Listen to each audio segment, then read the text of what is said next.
Tal? ¿Cómo están? Espero que muy bien. Yo muy contenta de estar aquí con ustedes. Recuerden, mi nombre es Gloria. Yo soy comunicóloga, me apasiona la lectura, pero más leerles a ustedes. Recuerden que aquí estamos leyendo el libro de El mundo de Sofía, que es una historia sobre la filosofía. ¿Qué les está pareciendo? Ahorita ya entramos al Renacimiento. Me encanta porque lo explica Jostein Gaarder de una manera tan divertida y tan agradable a través de Sofía, Alberto Knox e Hilde.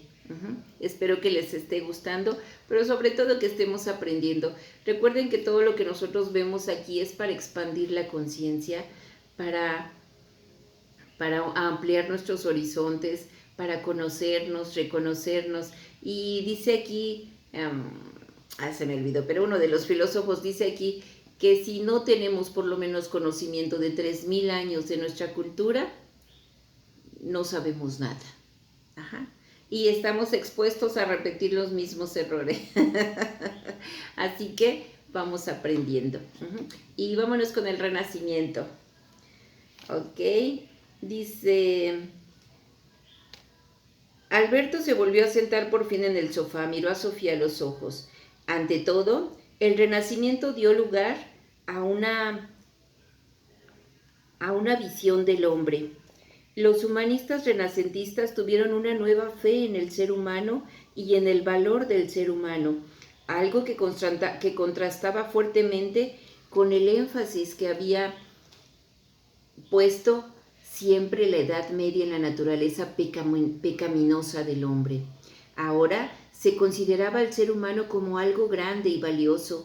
Una de las figuras principales del Renacimiento se llamó Ficino. Él exclamó: «Conócete a ti mismo, oh estirpe divina, vestida de humano».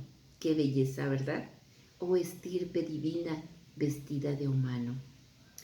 Wow, me gustó. Y otro, Pico della Mirandola, escribió un diálogo de la dignidad del hombre, algo que hubiera sido completamente impensable en la Edad Media, durante la cual únicamente se utilizaba a Dios como punto de partida. Los humanistas del Renacimiento pusieron al propio ser humano como punto de partida. Por eso también lo hicieron los filósofos griegos, pero eso también lo hicieron los filósofos griegos. Precisamente por eso hablamos de un renacimiento del humanismo de la antigüedad.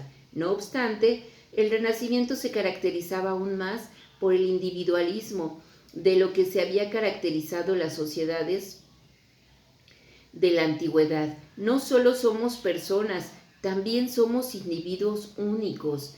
Esta idea podía conducir a un culto al genio. El ideal llegó a ser lo que llamamos un hombre renacentista, expresión con la que se designa a una persona que practica en todos los campos de la vida, del arte y de la ciencia. ¡Guau! Un hombre renacentista. ¡Qué interesante! Dice, expresión con la que se designa a una persona que participa en todos los campos de la vida, del arte y de la ciencia. Me gustó. Dice, esta nueva visión del hombre también se manifestaba en un interés por la por la anatomía del cuerpo humano. Se volvió a disecar a muertos como se había hecho en la antigüedad, con el fin de averiguar la composición del cuerpo. Esto resultó ser muy importante, tanto para la medicina como para el arte. En el arte volvió a aparecer el desnudo. Tras 1000 años de pudor, los hombres se atrevieron a ser ellos mismos. Ya no tenían que avergonzarse. Suena como una especie de borrachera, dijo Sofía, inclinándose sobre una pequeña mesa que había entre ella y el profesor de filosofía. Sin duda, la nueva visión del hombre trajo consigo un nuevo ambiente vital. El ser humano no existía solamente para Dios. Dios había creado al hombre también para los propios hombres. De esta manera, los hombres podían alegrarse de la vida aquí y ahora. Y en cuanto se permitió al ser humano desarrollarse libremente, éste tuvo posibilidades ilimitadas. La meta fue sobrepasar todos los límites. También esta era una nueva idea de relación con el humanismo de la antigüedad, que había señalado que el ser humano debería de conservar la serenidad, la moderación y el control. ¿Perdieron los humanistas del Renacimiento el control?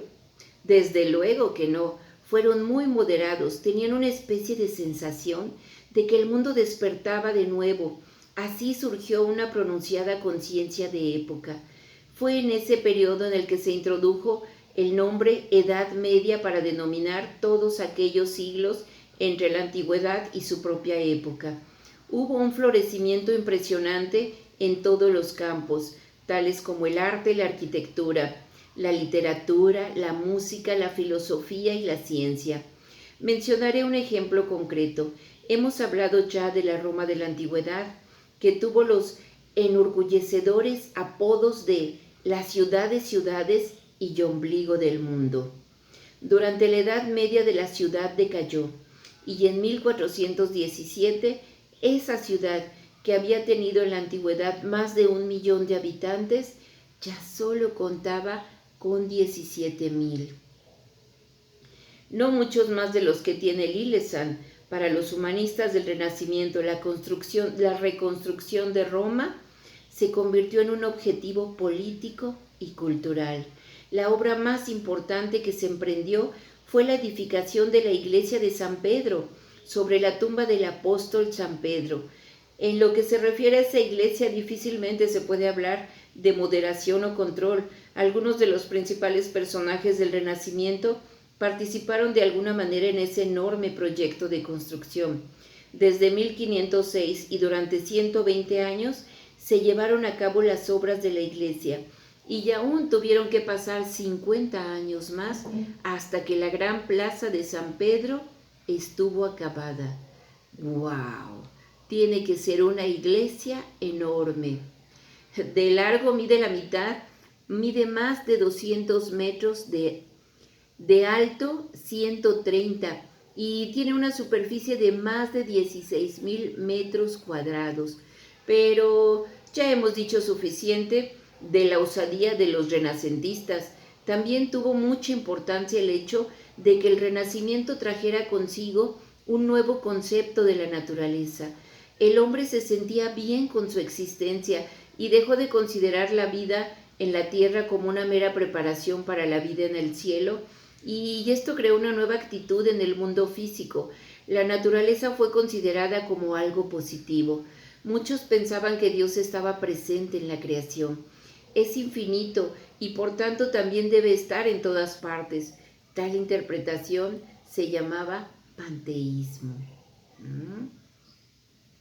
Los filósofos medievales habían subrayado ese enorme abismo que existía entre Dios y su creación. Ahora se decía que la naturaleza era divina, o más aún, que era una prolongación de Dios. Ideas nuevas como estas no fueron siempre bien recibidas por la Iglesia. De esto tenemos un ejemplo dramático en lo que sucedió a Giordano Bruno. No solo declaró que Dios estaba presente en la naturaleza, sino que también dijo que el espacio era infinito, y por ello le castigaron muy severamente. ¿Cómo? Fue quemado en la Plaza de las Flores de Roma en el año 1600. ¡Qué malos y qué tontos! ¿Eso es lo que se llamaba humanismo? No, aquello no. El humanista era Bruno, no sus verdugos. Pero durante el Renacimiento también floreció lo que podemos llamar el antihumanismo, y con eso quiere decir un poder eclesiástico y estatal autoritarios. Durante esta época abundaron también los procesos contra las brujas y la quema de herejes, la magia y la superstición, las sangrientas guerras de la religión. Y, cómo no, también la brutal conquista de América. No obstante, el humanismo siempre ha tenido un fondo oscuro. Ninguna época es del todo buena o del todo mala. El bien y el mal constituyen dos hilos que atraviesan la historia de la humanidad y a menudo se entrelazan. Esto nos lleva al siguiente tema clave, que tiene que ver con el nuevo método científico que trajo también consigo el renacimiento.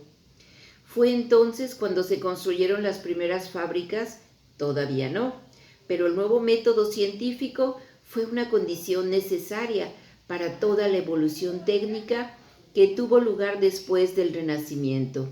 Con un nuevo método quiero decir una actitud totalmente nueva ante lo que es la ciencia. Los frutos materiales de este nuevo método llegaron luego poco a poco. ¿Y en qué consistía ese nuevo método? Bueno, pues aquí nos vamos a quedar y mañana veremos en qué consistía ese nuevo método. ¿Qué tal? Así que con el Renacimiento también hubo los antihumanistas. Y fíjense que ahorita que escuché yo esto de Giordano Bruno, que él decía que Dios está en todo y es infinito, recordé, ¿se acuerdan que lo que leímos aquí sobre el discurso que dio San Pablo? ¿Lo recuerdan? Donde él habla que Dios está en todos lados, que Dios está en el cielo, en la tierra, en los árboles, en todo.